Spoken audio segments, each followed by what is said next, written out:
We're pleased to announce that this episode of the Talking Wolves podcast is sponsored by Green King Sport, where football is more than a game. Green King Sport venues are showing every single one of Wolves' televised fixtures across the 23-24 season, and with over 900 sports pubs based in the UK, it doesn't matter where you are, you can watch every minute of the action. If you download the Green King Sports app, you can grab 10% off drinks whenever there's a football match on. But also, this month, there's thousands of pints of free Guinness to be won and the chance to win one of 6 holidays as well.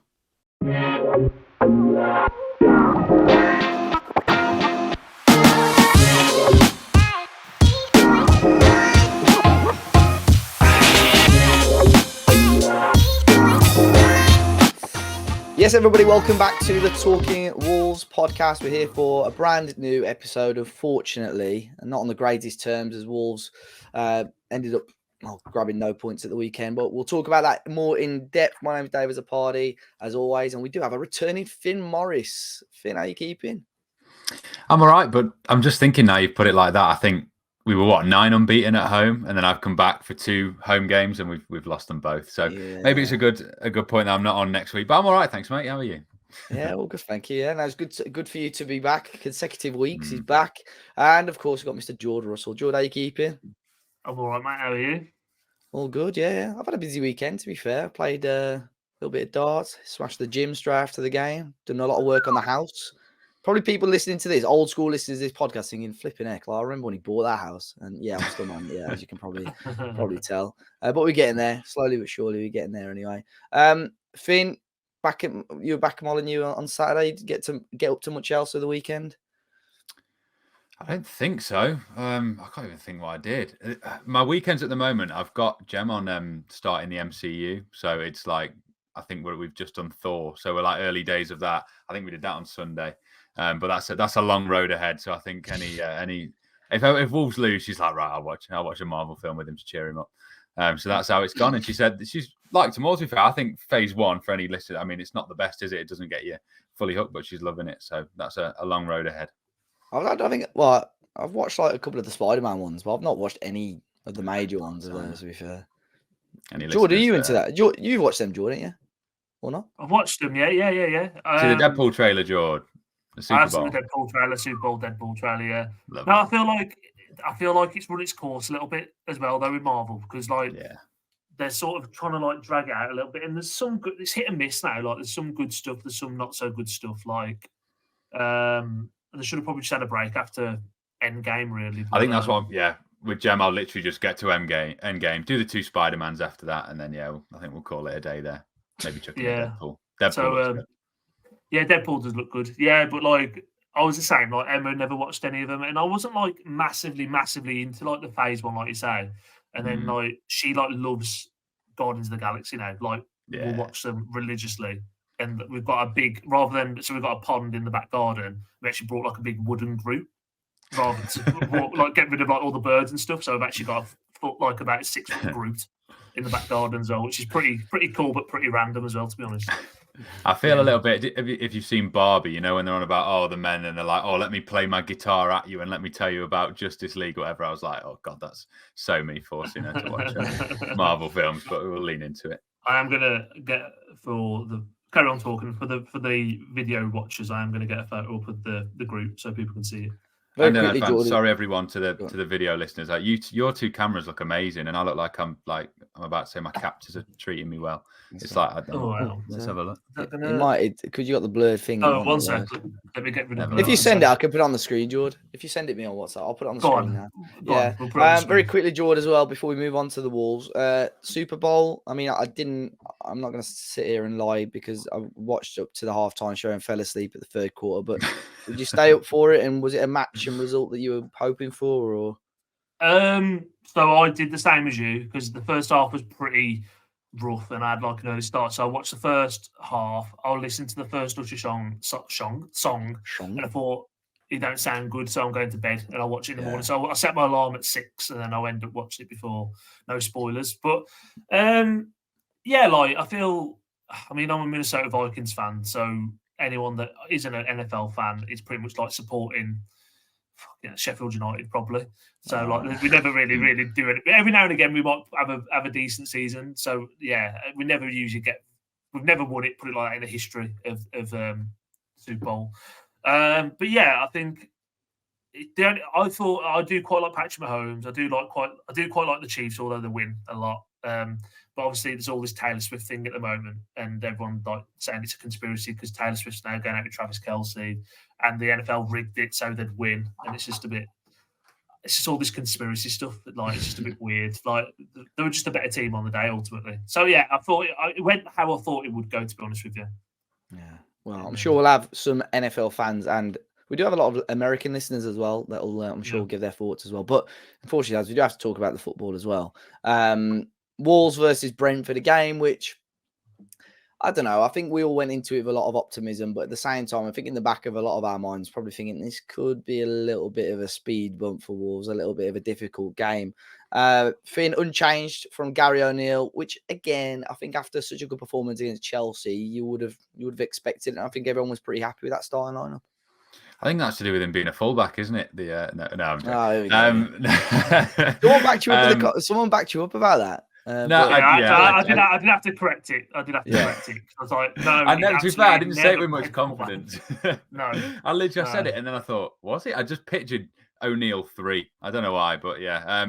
No, I think we all expected Hwang to be at least on the bench, didn't we? And that was a shock for him not to be. And you can't really argue with that Chelsea performance. You can't argue with we're going unchanged. And you are right. I think we were largely positive on the podcast last week, but I just woke up that morning and I just had a terrible feeling. It's easy to say that now, but even like Gary O'Neill saying, it's very hard to not lose to a team the 4th time or whatever, because there's so much going on there tactically and figuring each other out and so many bites of the cherry that you had just, even though that Brentford at home fixture was years ago, you just picture it, don't you? The Tony, was that even his first goal in the Premier League, maybe? But then the time wasting, the efficiency with everything else, and it starts to sort of eat you up. And then, as Gary O'Neill said post-match, it's if he could have, what did he say? If he could have had a nightmare or whatever, if everything could have gone wrong, everything went that way. So it's one of those. But yeah, I don't know whether you were the same, but as the morning went on, I thought, oh God, it could be another one of them. Yeah, I mean, I sort of said on the preview and everything, my prediction was 2-1 Wolves, but then I think it was Friday evening, I watched the 77 Club podcast, a good podcast if you haven't already seen. And I think it was Jack had said 3-0 Brentford. Yeah. All right, okay. And then I did, it came up on Twitter, you know, those GIFs where I had loads of random scores and it says pause and that'll be your score prediction. And it came with 3-0 Brentford. I was like, oh no, like what's going on here? So sort of when they'd gone 2-0 up, I was like, oh my God, like it's all actually coming true. But Jord, no Hwang in the lineup as well. I think he was nursing a knock for a lot of the Asia Cup. He wasn't in the squad at all, although Gary O'Neill was hoping that he might have been on Friday. And it was just, in general, a really poor afternoon from Wolves. But from the off, really, it was such a slow performance. And just... it felt like, and I said this on the reaction, it was a 3 p.m. game, Saturday kickoff. First time, I think, this year in the Premier League for Wolves at Molineux. But it almost felt like that, Finn, as well, because it was the atmosphere was flat. But, Jord, I think that the slow starts really don't help. And it seems like we've sort of sorted ourselves out over the last few weeks. But remember around Christmas, around November time, where it was like 3 or 4 games running where we'd conceded an early goal. And it just made life very, very difficult for ourselves.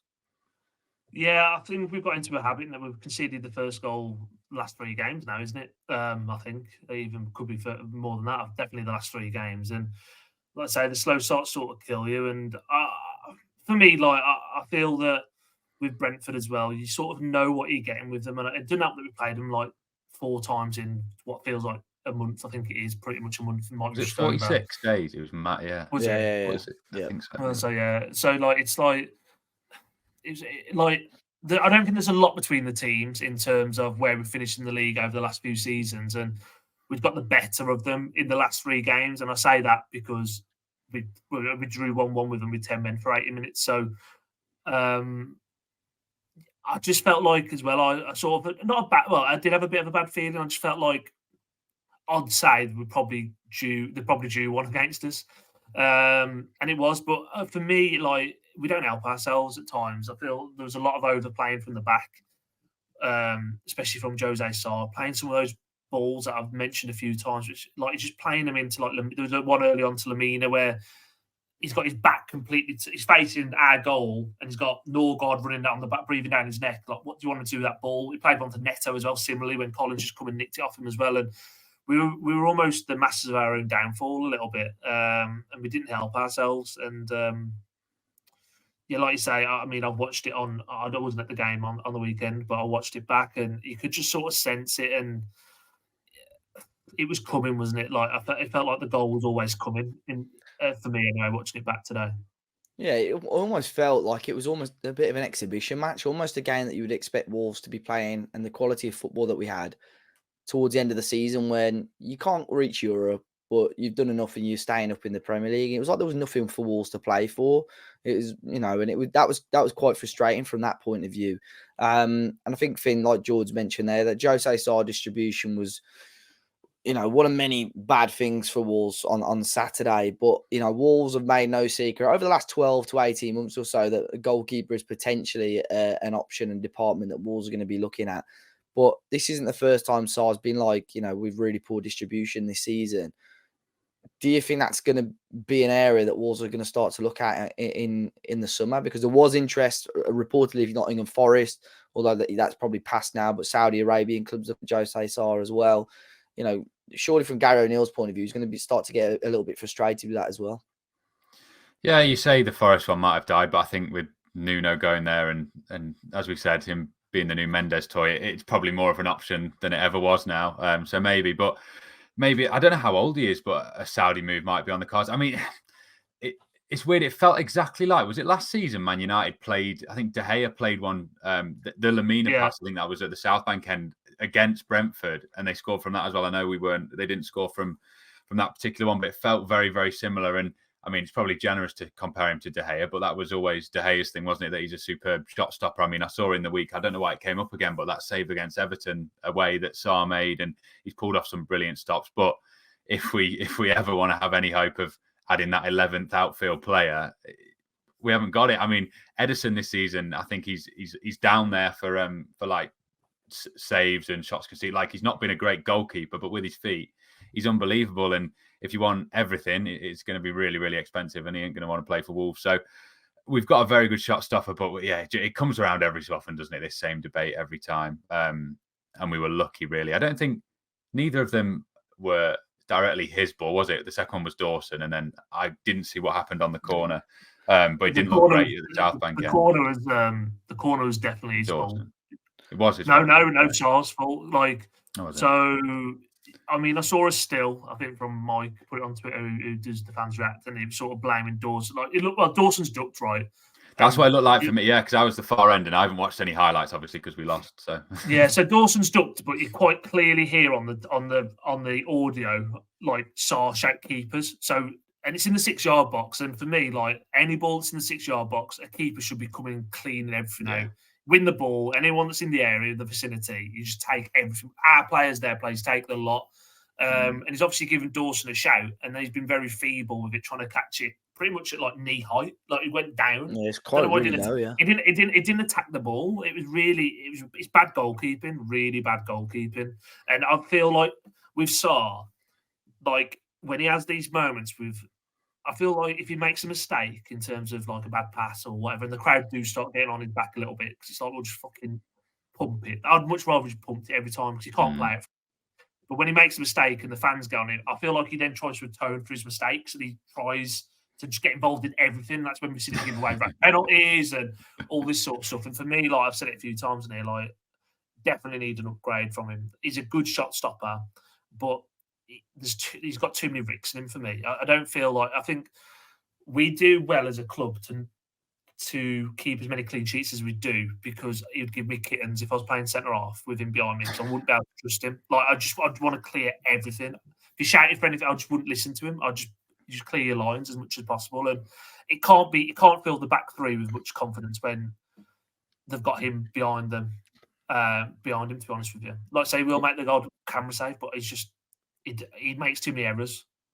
Yeah, he's very erratic, and I think I agree with you. At the time in the ground, I did think it was Dawson's fault because that was right in front of us, and I watched it back because I just almost couldn't believe how easy it was for was it Norgard who scored the header? I think Yeah. I can't believe how easy it was for him just to sort of waltz in, free header, happy days.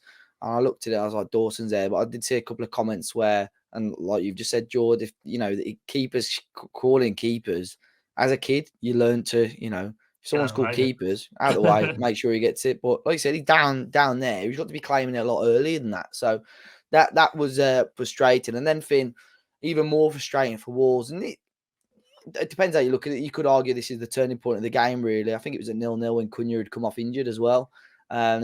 Initially got injured, had treatment, and then went down again. At the moment, we still don't know the severity of the injury. But when a player like that goes down injured and comes off, especially after he's just bagged a hat trick less than a week before, as fans, you're going to be frustrated. But, as a team as well, it's going to be quite, deflating for you. Yeah, I think I said in the ground that it's just as Wolves fans, we can't have nice things for very long, can we? It's literally like it's finally we found his position. He's bagging hat tricks. He's influencing. It's like a goal involvement every game for however long, or averaging insane numbers.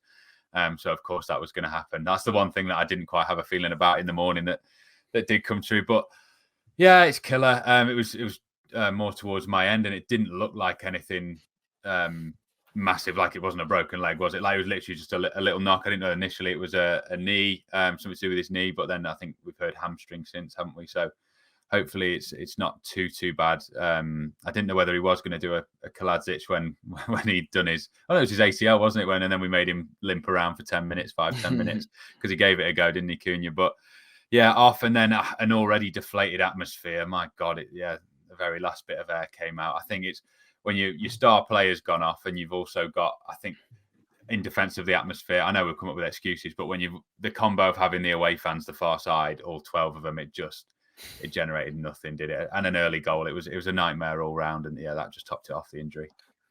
You brought that up, Finn, again about Brentford. I think we'll touch on them a little bit now because I mean I understand we've played them a few times, but this really the league for them as fans as well would be the bread and butter. It's a Saturday, 3 p.m. kickoff.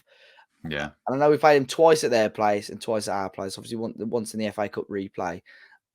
The away attendance from them was nothing short of shocking for me. Really, I thought that was really, really poor from Brentford on Saturday. They got the quadrant, which you only tend to get when you can't sell out. The Steve Ball lower, and even that was half full. So I think that was really, really poor for them. But in terms of their performance, let's say, and I understand how Wolves are chanting boring throughout the majority of the game. That obviously aimed at Brentford due to the tactics, the time wasting, the going down off the ball, Flecken, which we'll talk about in a minute as well. But ultimately, it was a bit, and I mentioned at the start, it was deja vu of when we played them a couple of years ago. When they came out, I think it was our first or second home game that season under Bruno Lage. They came, played that game, frustrated the life out of us, and we didn't shut up about it for a while. But very, very quickly, Bruno Lage adopted a very similar tactic system in regards to killing off the games, trying to add the dark arts, and ultimately we won games because of it. So from a Brentford point of view, I can fully understand why they're doing it, and of course for us it's frustrating to watch.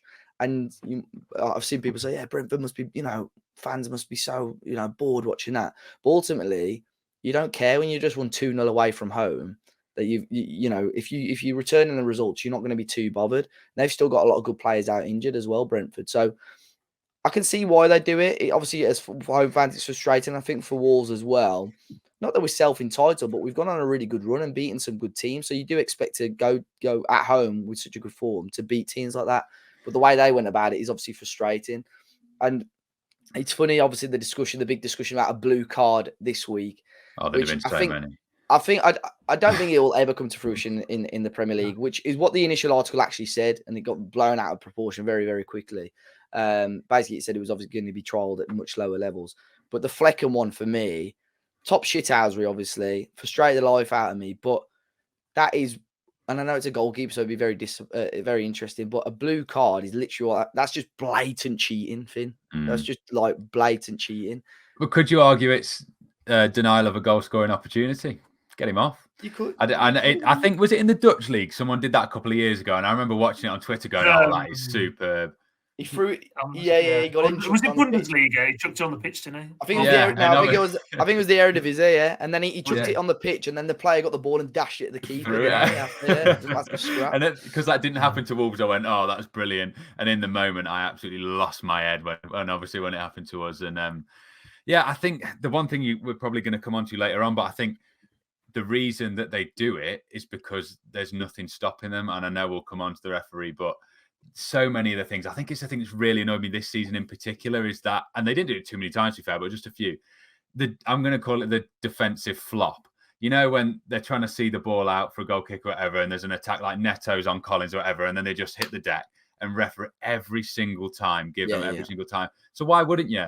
And if you're not going to be booked for time wasting, why wouldn't you? If you get you've got to have someone in the middle. You remember the start of the season when Tommy Asu's sent off for taking 5 seconds for a throw in. You've changed the rules through the season. They've tried to go on some little power surge at the start, and now we're playing by different rules. And if they're not going to get done, then fair play. They're brilliant at it. But it requires a bit of leadership. So the first few games of the season, I haven't looked at their results. I wouldn't be shocked if they lost them more because they were clamped down on all the shithousing. But they get away with it, and they are limited resources compared to the big teams. Why wouldn't you? I'm not saying we're a big team, but why wouldn't you? Yeah, no, I do agree with that, and I think the same with early part of the season. We were at the brunt of it a lot of the time. Wolves in terms of bad decisions, or not necessarily bad decisions, but we were sort of subject to the strictness of these referees. And all of a sudden, like you said, they're very thought Simon Hooper, which again we will speak about him a little bit more, was way too inconsistent throughout the game, and he wasn't quick enough to lay down the law. And I think for me, if you say right, and dish out the bookings or dish out the ones early, Thomas Frank's going to be like, shit, okay, we can't really do that. And as a referee, you're going to have a much more entertaining and much better flowing game. And I think you're right. Now, since Flecken did that, the chances of him being sent off for time wasting, although he wasn't as bad as I thought he would be after that, but your chances of him being sent off for time wasting are close to nothing, aren't they, really? So that was frustrating. I think he even booked Nathan Fraser just for someone kicked the ball towards him and he just knocked it back to where the free kick should be, and he booked Nathan Fraser for that, which was just a really cheap and frustrating booking. But then he wasn't pulling when we were 2-0 down at that point, and he wasn't pulling Brentford up on certain things. But very quickly, Jord, I mean the second goal for Brentford as well, I think this has got to go down as a Dawson error. It's an awful pass, really. Allowed Brentford to break forward, and then if you give an Ivan Toney any time and space in and around the 12-yard box, he's going to put it in the back of the net. Yeah, it's overplaying again, isn't it? And Dawson, as good as a servant he's been for us in 12 months, he's not the best with the ball at his feet. He's a much better player when the ball's 8 foot in the air and he can just come and win and clear everything out. And it is just a bit of overplaying. I think we went to a back four, and you can sort of get away with it in a back three because he's the centre of that back three, is sweeping. So he can make simpler passes, I guess, and he doesn't have to make that killer pass as much as what you do when he's in a back two. And it was a poor ball to Tommy Doyle. And to be fair to Brentford, I think they took it really well. I think it was Jan out with the ball and it's a one-touch finish by Toney, and it's game over. And I felt like on the balance of play, I think there's been a massive overreaction. I know we lost, and there's things to moan out and point out, and it wasn't the best performances, but I think there's been a massive overreaction as well from some Wolves fans about it being like shit, and it was like all this, like going like very sort of defeatist on the game. I just think we were just due, it happens sometimes. We were due a bit of a bad game, and it can happen. It's football, like it's played on moments. If 2 errors have ultimately cost us, you get. I mean, Flecken made, on the flip of that, Flecken made an unbelievable save from Neto in the first half, and Dawson's offside by a toenail. And again, people are moaning about VAR. About it being like, oh, of course we're getting a bad decision again. Like it's offside. Offside's black and white. Like you can't have it one way and not the other. Like VAR was brought in for those black and white decisions, and offside has always been offside with this. So you can't say we were unlucky. Yes, we're unlucky he's offside by a toe, but it's not against us or corrupt. It's just on another day, Dawson's onside. We go 1-1. We probably go on and win the game. On another day, Neto equalises in the first half, and we go and win the game. I feel like if we one of those chances we go on and win probably 2-3-4-1. I think we would go on and win that game because Brentford aren't great. But like I say, they kept themselves in the game through the dark arts, and they did what they had to do, and they got a chance in the second half, and they were clinical. And it's a good finish. It's a good ball by Yano. It's a good goal. Just moving on from it. It's a bad day at the office, isn't it? No, I think that describes it really well. And I think we had it quite a lot towards the start of the season, didn't we? Those sort of sliding door moments. What if, what if Kalajdzic, Onana did foul Kalajdzic? I know he did, but what if we did get the penalty for that? The Brighton game where we got smashed, we could have gone 2-1 up at half time. What if Aït-Nouri scored? What if Fabio Silva scored? So there were a lot of moments. And then sort of from mid-November, December, the luck swung our way much more. We know that, there were certain games, the City game, for argument's sake, when we would, deflected cross, went straight into Cunha's path.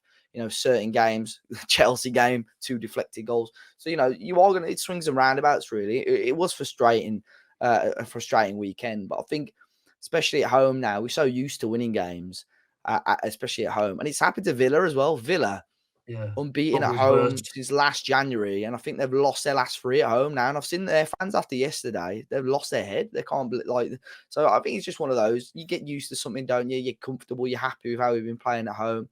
And obviously, Manchester United a tough game. Brentford's a little bit harder to take, especially with the way they played. But ultimately, that was their plan. They came, and they frustrated the life out of us. But in terms of us going forward, Finn, Nathan Fraser came on at half time. Obviously, people want Nathan Fraser to have a lot more game time. I just felt Saturday, I wasn't against bringing him on. Ultimately, Gary O'Neill brought Totti off. He wanted to go more attacking. I think it worked. You look at the stats, the amount of the ball that we had and so on. It was obviously the right decision. But what did you think? I felt like what was the word you used in the review? There was something I can't remember. I remember thinking, that's an interesting point that you said in the review. He just almost looked a bit scared. He didn't look brave enough, I don't think. I don't know, maybe the phrase I used or... I know it said, I can't remember what you said, but it was a typical thing as well that in the first half, when obviously Bellegarde came on, and we've all said that obviously I really like him as a player, but not in that position. I think it's carbon copy what we said with Cunha a year ago. That Neto was on the left a lot of the times, getting down the line, crossing it, and then there's no one there. Or the one time that was crossed, it was Neto, wasn't it? As you said, that was on the end of that one that Flecken saved. There was no real presence in there, and then as soon as Fraser came on, that seemed to change how we then wanted to get into the box, because he's a big lad, and I know it sounds a little bit sort of simple to go put it on his head, especially when Brentford. They'll eat that up all day, won't they, with the big guys there? So I didn't think he looked out of place, to be honest. Albeit all of his work was all down the other end. So I don't know whether you saw anything. I moan like I can't see the game. I could still see what was going on from the North Bank. If anything's down the South Bank end, I just don't have a comment. But yeah, I don't think he looked out of place. And I like the decision. In January, I think you were the same as well. We weren't massively panicking that no one came in, because Hwang's probably going to start in that front 3. It's going to be Cunha, Hwang, Neto. And for him to get on and get minutes, the only negative is that if he'd have gone to Shrewsbury, or ideally a team a little bit higher up that league, it's invaluable. He'd have been starting week in, week out and getting experience. And that's what we've lost. But there are positives there. And I like him as an option off the bench still. Yeah, I just felt like there were certain moments where, I think there was one when he got the ball, he sort of broke through, not necessarily clean for on goal, but he just didn't trust in his ability on the ball, and he turned back and tried to play the safe. And played the safe option.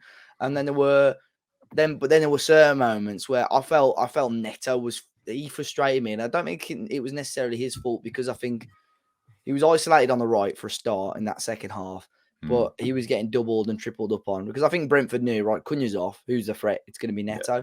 So they made it very, very difficult for him, and he tried a little bit too hard. But then Nathan Fraser, a couple of his good runs were getting ignored by Neto. So I feel that when you're a young kid and wanting to prove a point, that can be a bit of a confidence, knock as well. But yeah, I don't think. I mean, it wasn't a good day for anyone. Let's put it that way. But I just don't think it would have done him. And thankfully, touch wood, there's not been many comments on social media about his cameo.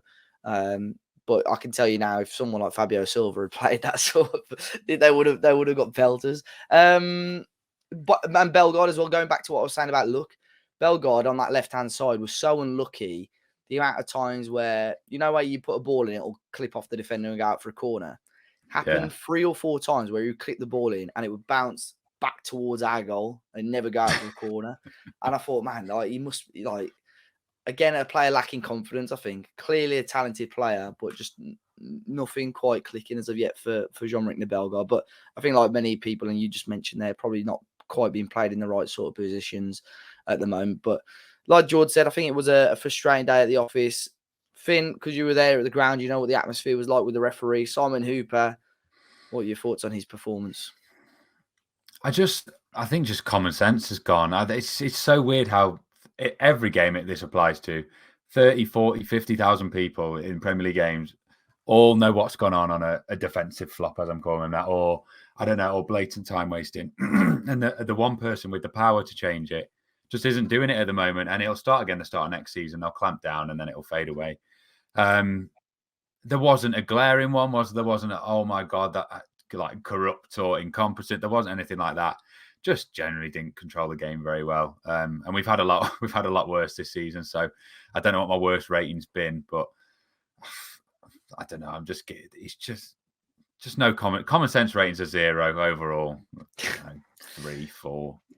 Yeah, I think Jord as well. I think one of the frustrating things for Wolves fans were the amount of time that we waited, especially in the first half as well, and the second half for goal kicks, throw-ins, Brentford players going down. You look at the Chelsea game, we had 10 to 12 minutes. Was it 12 minutes added on against Chelsea? And then on Saturday's game, we only had 6 added minutes. I think that was the one thing, Jord, that frustrated a lot of Wolves fans as well. And it was just, like Finn said, it was just 2 stop-start. There wasn't any real control in the game by Simon Hooper. No, but as a ref, as we mentioned already, you've always got to clamp down on it early because you just let it creep in. You'll give them, they might hold the ball on a throw for 5, 6 seconds, then it'll get 7, 8 seconds and 9, 10 seconds next time. They'll just keep taking it. Like, you've always got to be very, and I'm all for it. Even if we're doing it, if we were in the lead, like, people pay a lot of money now to go and watch football games. Like, get the ball in the fucking pitch. Like stop. Like, as a paying, and again, I didn't pay the weekend because I didn't go, but as a paying fan, people want to watch football. People want to be entertained. Like, stop all this shit. And again, that's not a slant on Brentford as a club. Like, everyone does it. Like, I know you said about Bruno Lage incorporating a few years ago. I was bored shitless watching Wolves games a couple of years ago because although we might be winning games, it was tedious at times as well. Like watching some of the antics we were rolling out to try and get points to ultimately survive. It's I want the refs to clamp down on it, but again, it's all about this consistency. It's all got to be consistent, and if it's not, and you get these discrepancies, and it absolutely is not corrupt, but you then get this 6 minutes to 12 minutes, the conversation starts again. Yeah, and I think if it was 1-0, that 6 minutes would have come up a lot more. I think, but everyone was sort of like we were all past it by then. And I've just had a look. Brentford didn't win until the 7th game of the season, which is probably when it started to fade out. All their referees getting there measuring. Well, I want to forget for Wolves anyway. We move on to this weekend's game, and a tough game for the Wolves away at Tottenham Hotspur. Spurs have won 3 out of their last 5 games, pretty much at full strength now. They've got a lot of players come back. Son's back from the Asia Cup. I think he came on and got the assist for the winner at the weekend. Maddison back and so on as well. Jord, tough game this for Wolves. I mean, you look at, Spurs are a great team. We did get the better over them with late drama at Molineux, but they've had a great season so far under Postecoglou.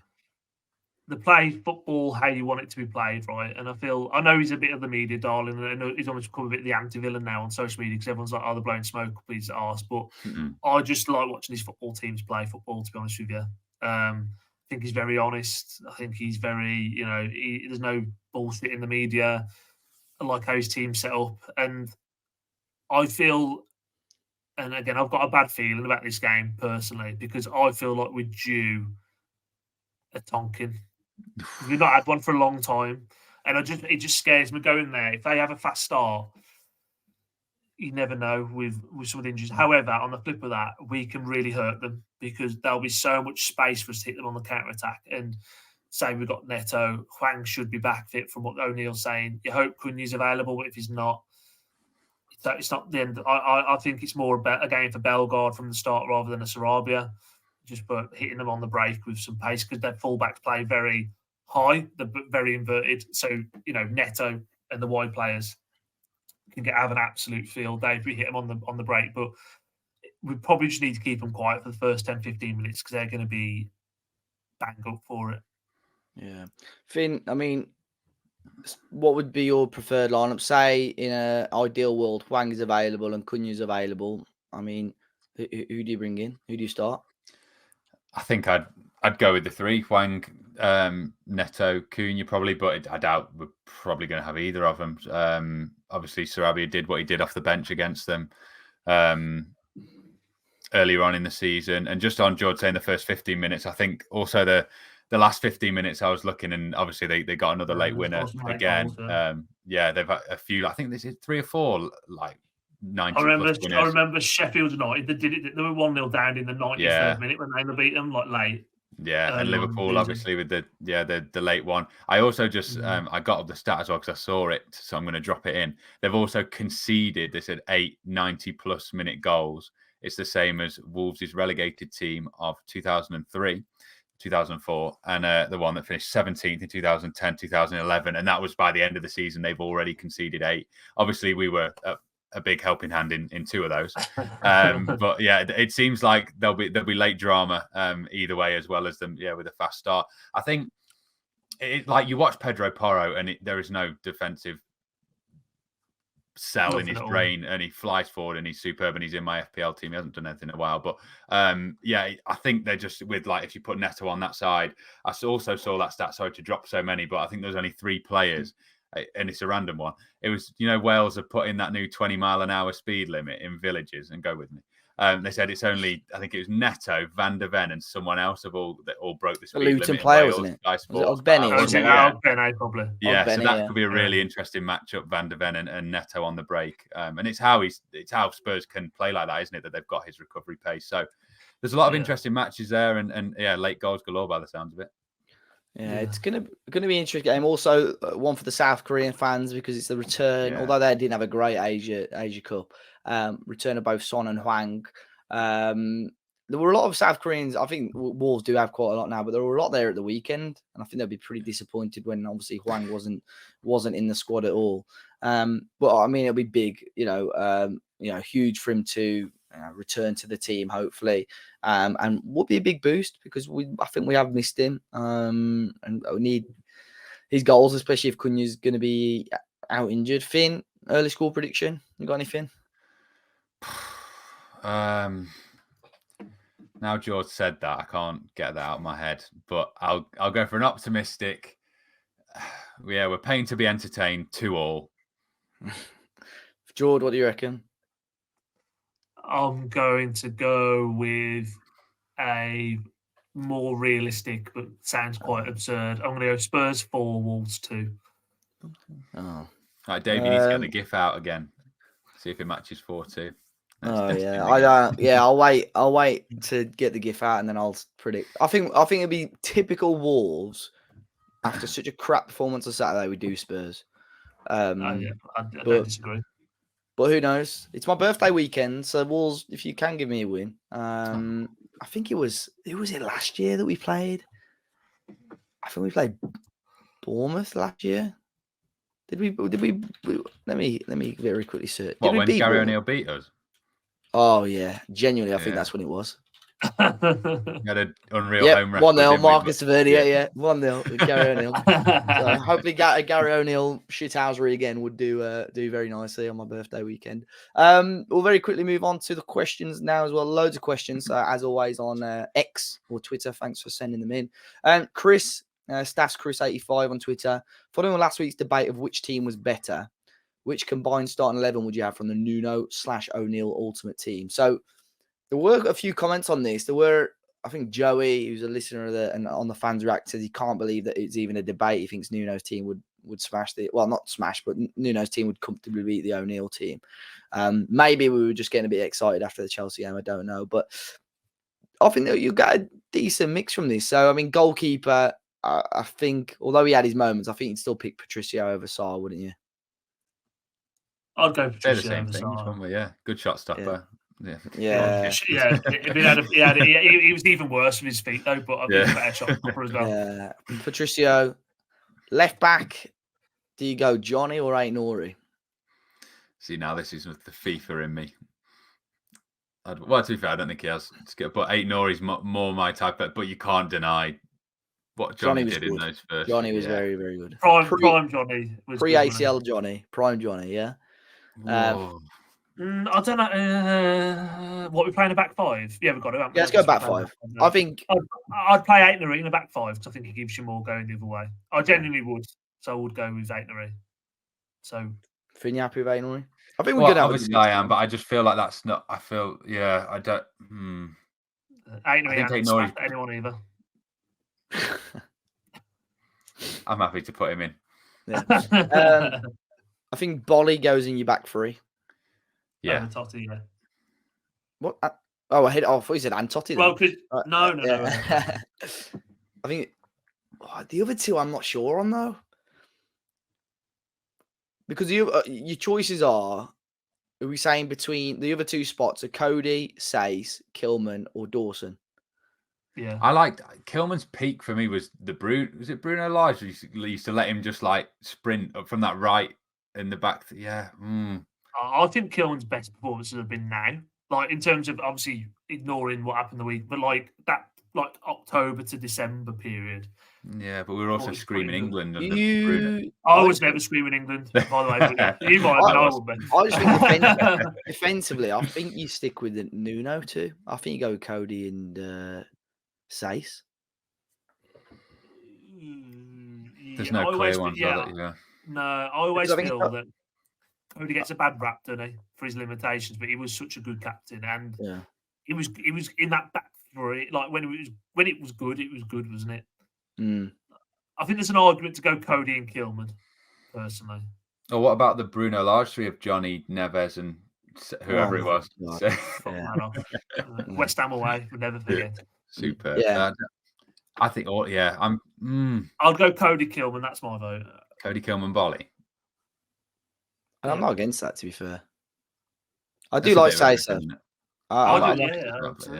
Yeah, he used to pop up with a goal every night. Right back's an interesting one. We'll go with Kilman and Cody. Right back, Semedo or Doc. This is like Yadar versus the millennial, isn't it? The Dingles A-Week special, this one. It's got to be Semedo. As a footballer, it's got to be Semedo. But Doherty, I don't think you can deny that season. We're talking prime Nuno. You're talking that. Yeah, who you putting in your FPL team? The first season, Doc. You're putting that. You're absolutely having Doherty as an FPL at it over Semedo. But no, I'm not getting trolled. I'm going Semedo. I ain't having it. I can't be arsed with it. I'm going Semedo. Yeah, we'll leave that discussion for the comment section. Midfield 2. God. I think these are all horrible. I think you still pick Neves and Matinho at the peak of their powers. But we've seen it though. Like, you know what I mean? Like we know what that is when you come against certain midfields. I don't like it.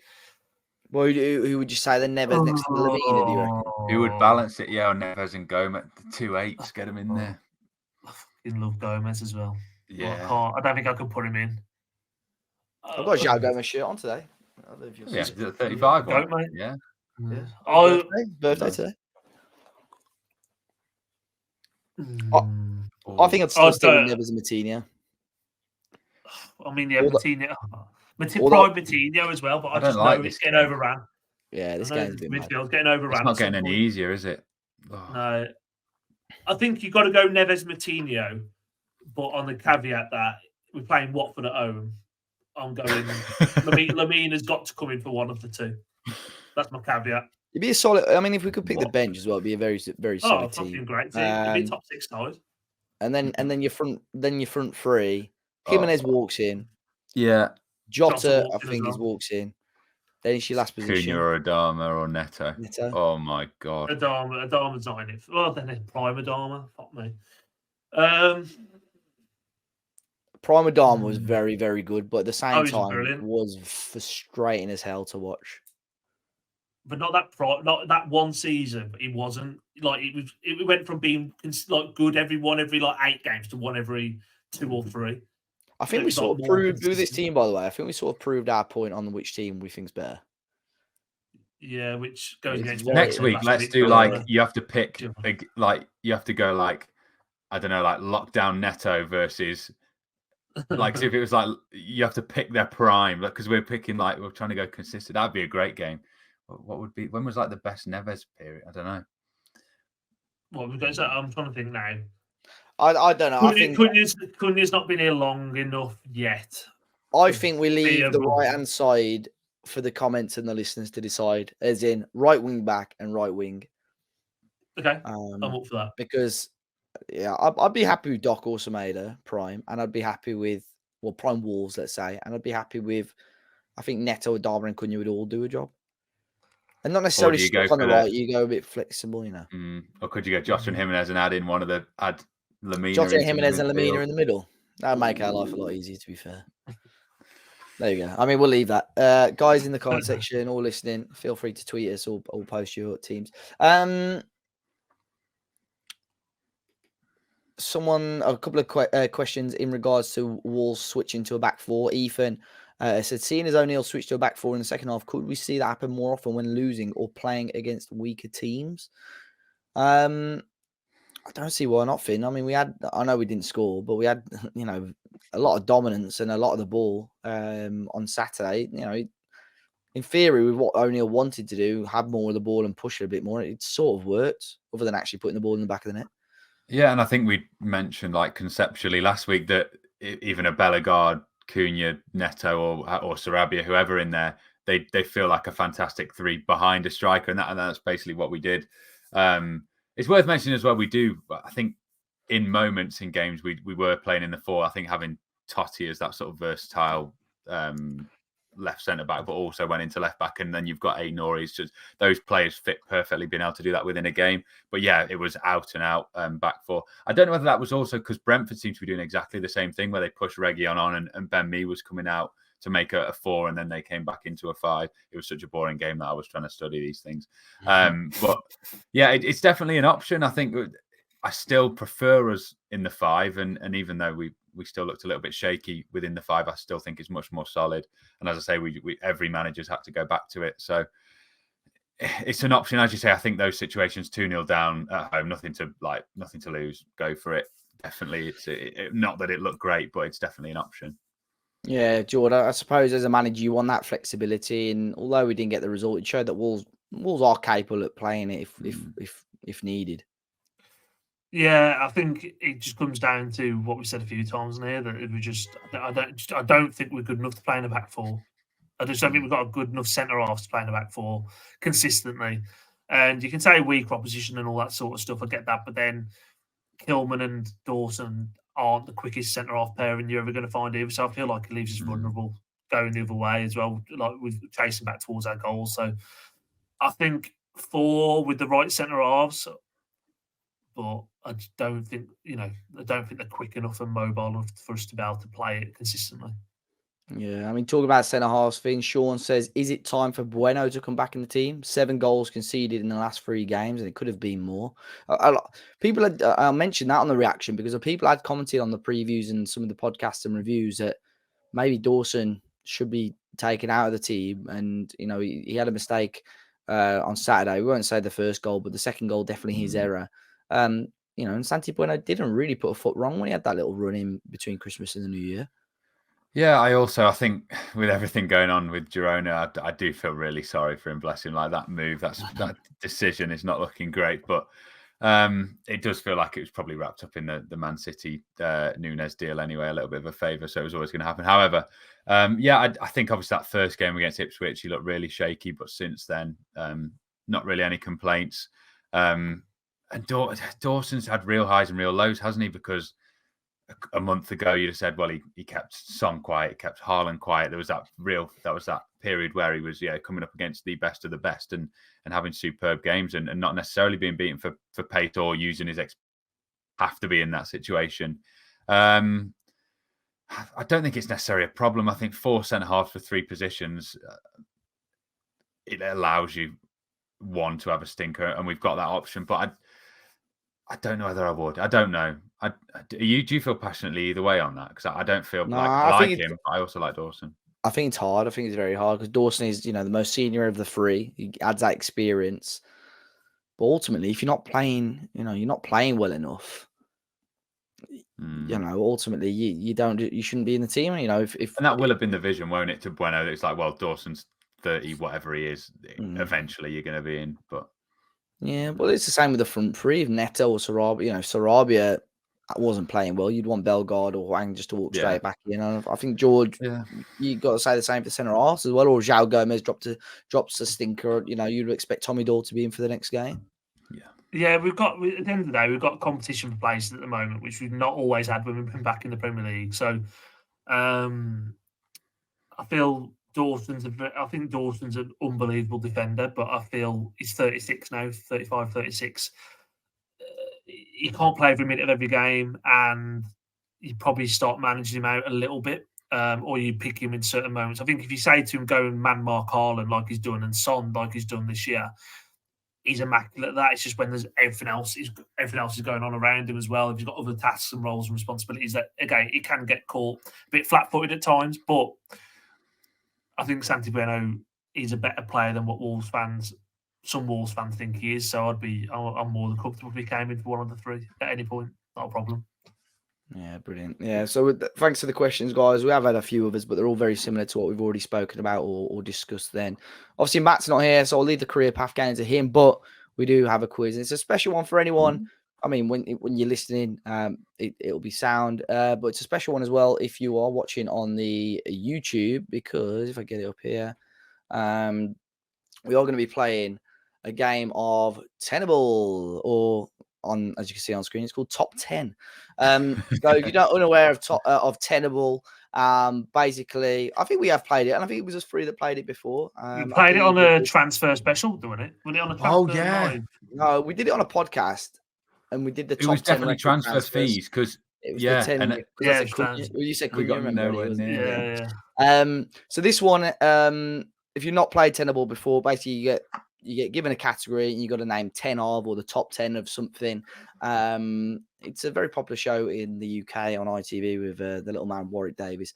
But here we go with top 10, and your category today is going to be, and I'm hoping there's not little things that pop up everywhere, but your category today is going to be, if it wants to load for me, it's definitely, I hope it works today. Brilliant. Or doesn't want to work. Suspense is serious. I'm probably going to go too far now. Come on. There we go. Your category today is Nuno's final 10 signings at Wolves. So these are the last 10 players. There are some tough ones in here. So I will give you the chance. I reckon we just go Finn, Jord. I reckon you have 3 lives each. But if you use a lifeline, you'll have 1 lifeline each. So I can give you quite a decent clue on some if you're struggling. But I would assume you don't need to use those towards the end anyway. Okay. So Finn, are we doing it like Family Fortunes, where, like if I get a high one, oh no, that wouldn't work, would it? Would it work? No. Just go whatever order you want. You want the last 10. Ignore the little audio things. I don't know why they're there. But Finn, I'll let you go first. Last 10. And I think if you use logic here, you should get a decent number of them anyway. And unfortunately, there's no audio. I'd love there to be audio on the little sound effects. There's meant to be, but it doesn't work. Go on then, Finn. Okay. Willian Jose. Young Willian Jose. Let's have a look. 8, 7, 6, 5, 4, 3, 2. He was the last window, wasn't he? There you go. Willian Jose was Nuno's last signing. Came on loan on the 22nd of the 1st, 2021. Jord. Good stuff. Am I all right? Because I seem to be lagging, but if you can hear me, we can hear your audio okay. Yeah, we can hear your audio okay. Awesome. So I'm going to go with, and I hope he just sneaks in there, Jesus Vallejo. Jesus Vallejo. Let's have a look. Jesus Vallejo. No. Just a little bit too early. That was just a little bit too early. So, George, you lost a life. That's all right. Finn. Can I have Kiana Hoover, please? Kiana Hoover. Let's have a look if you're right. If he wants to work for me today, come on. Work. There we go. 8, 7, 6, 5, 4. I mean, it's calling Nelson Semedo. I don't know why he's done that, but that's giving you a free answer there. I I'd have forgot we signed him in that There you season, go. you know. Johanna There we Hoover's go. on there. Let's pretend Jord got Nelson Yeah. Semedo. Well done, Jord. Well done, Nelson Thank Semedo. you, mate. We've got William Jose number 1, Nelson Semedo's number 3, and Keanu Hoover number 4. I did test it. It was doing stupid stuff like that earlier. But yeah, Keanu Hoover is also correct. Jord, back on the I'm board. trying to think of that season now because Yeah. I'm going to go, right, I think I'm going to go Fabio Silva because I think he signed the same window as Semedo. You're right. Yeah, I'm trying to picture the announcements if they're in that. Yeah, I'm trying to think the shirt. Yeah, I think it's the Fabio. black sleeves on it. Fabio Silva, let's have a look. Just remember Hoover going. Oh, Yes, it's playing up again. Oh, This is not a good game. It's Fucking going hell. with Virginia. I don't know what's going on here, folks. Well, let's see if Fabio Silva's correct. See There you go. So you give me 2 freebies here, boys. I think you would have got the other 2 anyway. So Vitinha and Fabio Silva are also on there. So William Jose, Nelson Semedo, Keanu Hoover, Vitinha, and Fabio Silva. Go on then, Finn. Oh, I'm struggling now. I can't picture anymore. I'll tell you the ones that I think you'll get. Number 2 is fairly obvious if you get the time frame right. Right. Number 7 you should get, and I think 8 and 9 are the hardest by far. You will definitely need help with the 8 and 9. I'm struggling. Well, 2 must be in that season then, whether it was the January or because William Jose was the January. I don't know whether we signed anyone else then. Semedo was obviously the summer. I'm trying to picture the announcements in that black sleeves kit. William Jose. So because Vallejo was must have been the season before Europa season, wasn't he? He was in the Europa season, yeah. Yeah, so that's like Neto, Catrone. Jordan, good. I think 8 Nori. Ryan 8 Nori. Let's have a look. Only because I can picture him scoring against Palace in that kit, but was it? Oh, if he's not there, we're still 8 Nori. Yeah, number 2. Good shout. That was on loan. We signed him right at the end of the transfer window. Sure. So I'm trying to think, and this could be a bit of a rogue one. Did we sign Totti Gomez, then loan him out for the season? Ooh. The Grasshoppers. Totti Gomez. I like it. Let's see. No. No, Totti Gomez is not on there. Take some bullets for me, Finn, because I'm struggling. So bear in mind, you both got a lifeline each. Well, you've got the top 6 there. Wait, what's a lifeline? I will give you a very good clue. I mean, I'll give you flipping 2 answers anyway. I think lifeline as it. Oh, I think I've got lifeline was if you got one wrong, it was like a family fortune. It's like I'll give you a lifeline. Mine now, please. But do we ask you a question, or are you just going to give us something? Okay, I reckon. Well, okay, I'll give. You take the lifelines when it's 9 and 10. Shall I try and go for 7 and 8? Yeah, or if you got some lives, go for it. Yeah. Okay. Right. Well, we'll complete his board. I'm trying to think in the January of the Europa season because try Pedence. Daniel Pedence. Yeah, squeezes in there. Number 10. I just can't picture anymore in that. So this is in order, by the way. So basically now 987 are players that we signed after Daniel Pedence. So they. Okay. When was Pedence? Was he late in the January? Late in the January. 29 for the first. And there was no more in that January? It doesn't matter anyway. It's after the 29th of. Oh, is that a clue? See, I think I've got one here, but it's a risk. But I'm going to take a clue. Can I tell you who I'm thinking of without it being locked in an answer? just put where my thoughts go. Oh, you talk. Think out loud. Yeah, I'm talking. Yeah, so I think that there's a rogue one in here. And I think, Finn, we signed Luke Matheson in the summer in that shirt. Ooh. But I don't know if that would count as one of the Tenable. I don't know if it counts on here. So, Dave, I'm going to go. Can I go for a clue, please? Because I feel like we'll save that one. You're going for a clue? Yeah, because I'm not sure that's completely right. My clue is that 2 of these players you will know of, but you would probably class as during their time at Wolves under 21 players. I don't mind. That's promising. Dave, can my So clue that be? Are there means- two people with let's- Fabio Silva hair on this list? So for me, that tells me that clue, Finn, that and I'm asking. Oh, we're not competing. We're together. No, No, but it sounds Okay, like we're so working together now. Yes, more we're wholesome. working together. So that means for me, like you're looking at Kundal or Hodge, or maybe even both of them. But I can't remember when they both signed. Yeah, or like when was like Corbianu signed? When was I think it Shabani was a bit signed? earlier. Oh, Shabani. No, he played in the kit. It was called. He played in the Europa League kit. I picture him in that kit. I think you're overthinking it. Even with them two names, we just said I'm overthinking it. Right. Predominantly under Under 21. So we've got one more first teamer.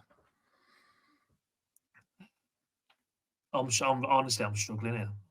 What was your first really guess? struggling. Yeah. Luke Matheson. Oh, go was for the that. first Then. guess.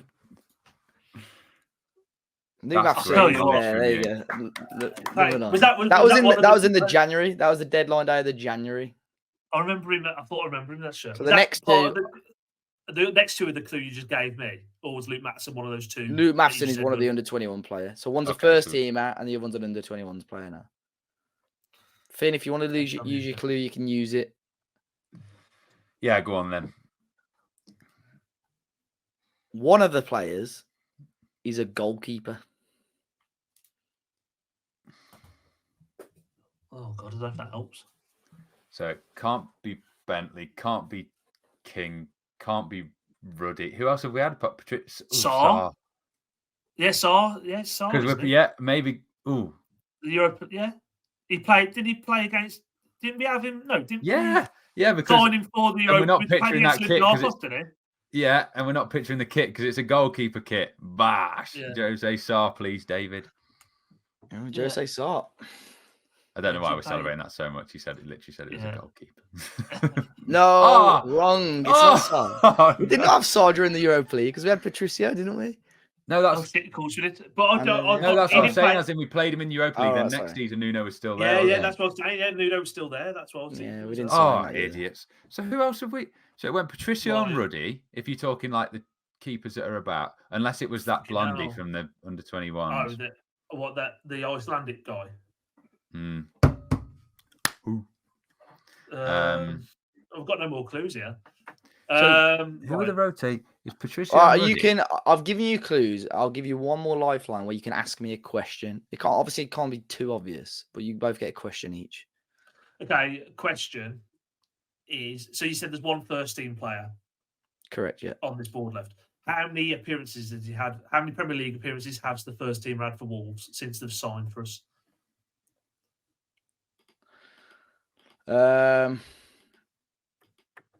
Let me just double check for you. Who was? And this isn't a question to you, Dave. Who was the bench goalkeeper in like when During his Sarr... time at Wolves, he played 32 games. Really? This is the first teamer. And now he's Surely left 32 times. Right, let's go by That can't be the goalkeeper, by the way, because No, it's not. so the goalkeeper is the under 21. So position by position, Jord. We've got No, you can ask the question if in what position you play, because that's your question then we've got okay, it. and then we know it's an under 21s goalkeeper, and then Yeah, yeah. Okay, what position did said first teamer play, Dave? Left back. Oh, Marcel. Oh, of course it was, and the picture got leaked of him Marcel. in the centre circle in that kit. Correct. Oh, people have been Right. screaming that one at home. 30, that's Is it- impressive. so- isn't it?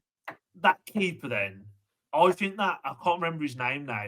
I don't want to Is it butcher it. Bjarnason?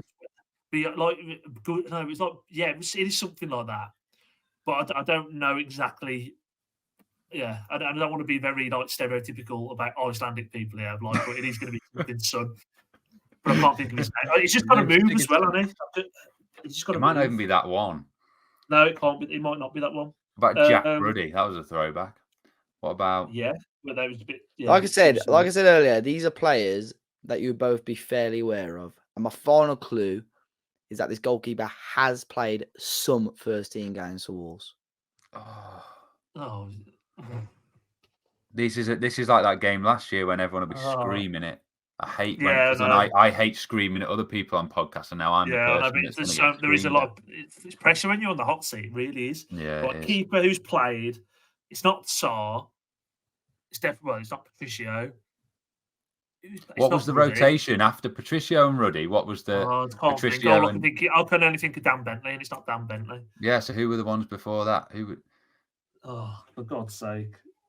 And he signed before Saar. I've got bloody Harry Burgoyne in my head here, and that's from the Liverpool game back 6 years before that. So it's definitely not that either. I can't get rid of Harry Burgoyne in my head. Oh my God! Yeah, it's killing me. How many games did they play for the first team, Dave? I think it's a handful, I would say. Yeah.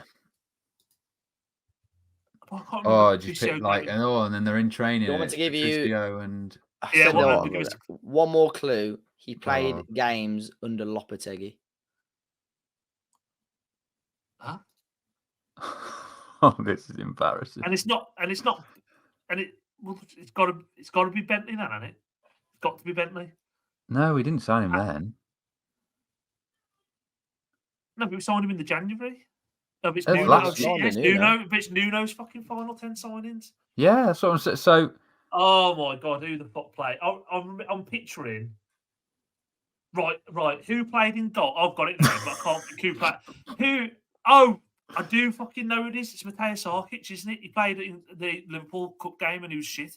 It's Sarkic. There we go. I mean, we made hard work. I'll give you two answers. I think you would have got the other ones anyway, but the final 10 signings of the Nuno era: William Jose, Ryan Aitnori, Nelson Semedo, Keanu Hoover, Vitinha, Fabio Silva, Marcel, Mateusz Sarkic, Luke Matheson, and Daniel Podence. Lads, well, it was difficult. I gotta be honest, it was difficult. And I was hoping Matheson was a great shout. Yeah, I was hoping that the sound would work, but obviously not. But I mean, not a great one for the audio listeners, I'm sure. But if you're at work screaming any of those, or you did better than Finn and Jord, then fair play to you. But that is all for today's podcast. Hopefully, we made you smile and enjoy that one with the game of Talking Walls Tenable. Finn, thank you very much for jumping on once again. Where can people find you if they wish? Finn is on everything, and just to stop the conspiracy theories, because Matt will be back next week, won't he? And then I'm not going to be, because I'm going to be partying to Mamma Mia in London like a cool bloke. So me and Matt, if you have seen us in the same room, then you haven't, but I will not be here next week. But thank you, everyone. And yeah, Finn is everywhere. Brilliant. George, you're a fan of Mamma Mia, aren't you? Yeah, I went to watch I actually went to watch the musical last year. London. Where did I go? London, yeah. Yeah, yeah, we're going to that party one. You know, the one where it's like you're eating. And the Abba Voyage thing. It's meant to be good. I've heard I want to go to the Elvis one of that. Oh no, like the hologram thing, or no? It's called Mamma Mia the Party, and it's set out like a Greek place. I don't know what you're on about then. It's really cool. Search it out. It's in the O2. It looks really cool. Yeah, because the Abba Voyage is at the West Ham ground, isn't it? That's a separate thing. Yeah, it's like it looks cool. I think that's the hologram thing. Yeah, I think so. Yeah. Jord, where can people find you if they wish? So Jord was 7 at Twitter and Instagram, but I am also not here for next week or for the next couple of weeks because of the nuptials, the Xabi Alonso. Yeah. Black and white photo. He's off. He's tying the knot. Oh yeah. Yeah, brilliant. So I won't be around for the next few weeks. Best of luck with that, mate. No, best of luck. Looking forward to seeing the photos and all the stories. And I'm at Dave as a Party on Twitter and Instagram, and we're at Talking Walls everywhere. Of course, as always, loads of content coming up on all the socials. Best of luck to Jord. Hopefully she turns up. I mean, it's Antigua. She can't go far, to be honest. So, but yeah, thanks a lot for listening, guys. Jord, as always. Compression socks. So compression socks. My dad's just been to Antigua and got one of them blood clot things. So don't ruin your wedding with a blood clot. Put some socks on the plane. Oh, I'll order some off Amazon now. Why was your dad not wearing socks on the plane? No, you know them stupid things they say you're meant to wear on a plane that no one does. High pressure in it. High pressure in it on long haul flights. Yeah. Not heard of tricky. I was like, yeah, if you're watching on YouTube, be sure to hit the like button and subscribe to the channel. And if you listen on Apple Podcasts or Spotify, please do leave us a 5-star review. And until next week, fingers crossed it's 3 points against the Spurs. We'll catch you all very, very soon. Cheers, guys.